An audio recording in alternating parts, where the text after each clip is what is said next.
Hey, what's going on, everybody? Welcome back. So I figured I would try something I've never actually done before. Pinstriping on a vehicle. I've played around with it a little bit on some glass. I pinstriped the back of my phone case, but I figured, why not? All I can do is mess it up. I can wipe it off before it's dry. So yeah, that's the plan here this morning, is to try and put a few pinstripes on Thumper. So first things first, I'm going to kind of get an idea of what I want to do as far as layout is concerned. I think I'm going to do a design right in the middle of the hood, and then I'm going to run a line along this top edge. But, you know, like I said, I've never done it before, so yeah, what's it going to hurt to give it a try?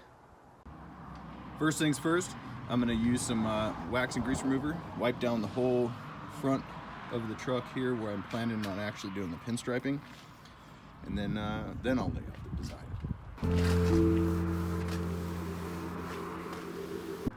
So now I'm going to use my Stabilo pencil, and I'm gonna kind of do a rough layout.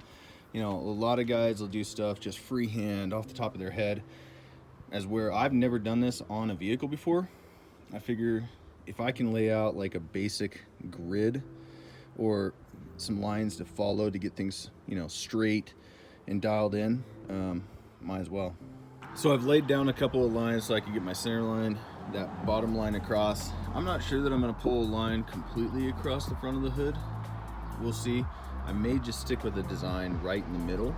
You know, like I said, this is all new for me. All right, so I'm gonna give you a quick rundown on a few of the materials that you'll need for pinstriping. Like I said, I'm not a professional, but I'm willing to try anything. So run in here and I'll show you what we got. Okay, so you'll have to have your one shot or your lettering enamel of some kind, some odorless mineral spirits, Dixie cups, and your brushes. So there's a couple of different kinds of brushes. I'm using the scrolling style brush versus the sword style brush. Just easier for me to kind of handle and keep straight. Personally, you know, everybody has a preference. I'm not saying that mine is right. It's just what I've had the most practice with, which is actually not very much, but still gonna be fun.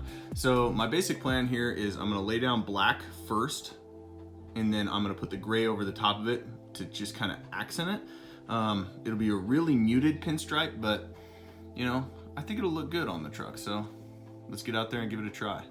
So I almost forgot, you want to grab an old magazine, something you have laying around, so that you can palette your brush with the mineral spirits and the paint. What the mineral spirits does with the paint is kind of, you can thin it out, you know, so that it has the consistency that you want for pulling lines.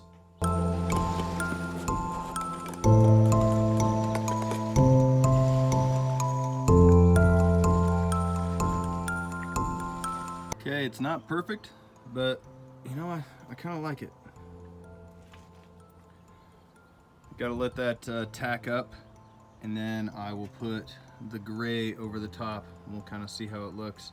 If I don't like it, you know, I'm just gonna wipe it off and order some red and some other colors. So it was gonna drive me crazy. I wiped it off. I went ahead and did the two sides, but this not being symmetrical was gonna just absolutely drive me nuts. So wiped it off, gonna give it another go. So I'm really happy with the way this turned out. I'm definitely gonna order some red or some metallic copper or something like that to accentuate the gray. But you know, for not knowing really what I'm doing, I'm pretty happy with the result.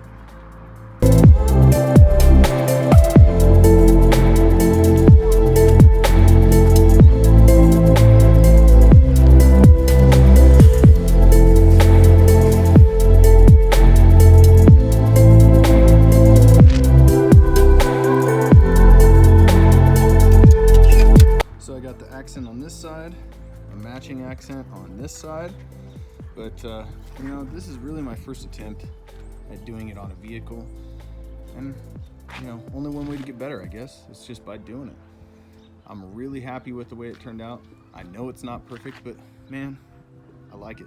I'm ecstatic with the way the pinstriping turned out. I'm a long ways from any kind of professional, but my motto has always been all I can do is screw it up, and if I do, learn from those mistakes, move forward, and do it better the next time. So, you know, I couldn't be more happy with the way it turned out. Obviously, it's going to look better with the second accent color on there and things like that, but, you know, I learned a lot. This was the first truck I'd ever pinstriped on of any kind. I mean, any automobile in general. So, you know, it was a great learning experience. I look forward to doing it again and again and again and again. And down the road when I redo this truck, I mean, obviously it's all going to get sanded off and repainted and whatnot, but until then I'm going to enjoy it, use it as much of a learning deal as possible, and yeah. So that's all I have for you guys today. I wanted to say thank you to everybody for taking the time to watch my videos, and to everybody who has subscribed to the channel. I'm just blown away by the support, and I'm excited to share everything with you. You know, there's a lot of things coming for this truck, and some changes coming along with the 76 F100 build. I am ecstatic about that. Still waiting on a few more parts to come in, but I think I'm over the waiting. It's time to dive in, start doing some body work, getting everything mocked up and ready to go. So when those parts show up, we can just slam it together and it's on down the road. Along with the Bronco build. The Bronco build is going to come after the 76 F100 build.